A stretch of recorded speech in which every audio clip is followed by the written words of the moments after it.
பெண் பாதுகாப்புன்ற வார்த்தைய பாஜக அடிக்கடி உச்சரிச்சிட்டு இருக்கு. இந்த வார்த்தையை பயன்படுத்துறதுக்கு பாஜகவுக்கு அருகதை இருக்கா?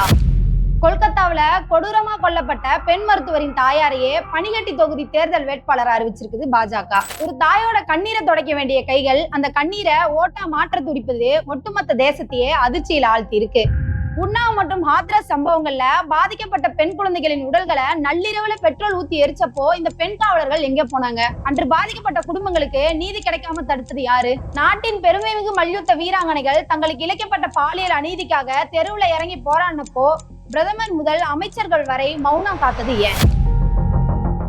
குற்றம் சாட்டப்பட்ட பாஜக எம்பி பிரிஜ்பூஷனை பாதுகாக்க ஒட்டுமொத்த அரசு இயந்திரமும் வரிஞ்சு கட்டி கொண்டு நின்றதே, அதுதான் உங்க பெண் பாதுகாப்பா? மணிப்பூர்ல பழங்குடியின பெண்கள் நிர்வாணமாக்கப்பட்டு ஊர்வலமா அழைத்து செல்லப்பட்ட போது இரட்டை எஞ்சின் அரசு வேடிக்கை பார்த்தது எதனால?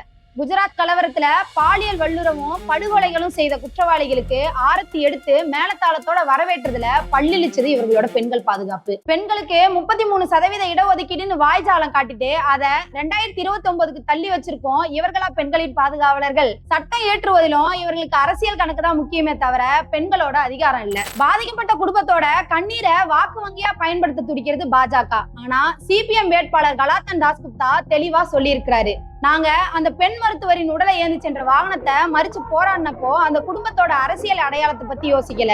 அநீதிக்கு எதிரான எங்க போராட்டம் ஒருபோதும் ஓயாது.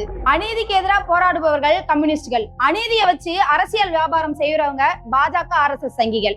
பாஜகவோட இந்த இரட்டை வேடத்தை மேற்கு வங்காள மக்கள் முறியடிப்பாங்க. பெண் பாதுகாப்புன்றது இவர்களுக்கு வெறும் தேர்தல் முழக்கம், நமக்கு அது வாழ்வாதார போராட்டம். பெண் பாதுகாப்புன்றது அரசியலுக்கான கருவி அல்ல, அது ஒவ்வொரு பெண்ணோட உரிமை.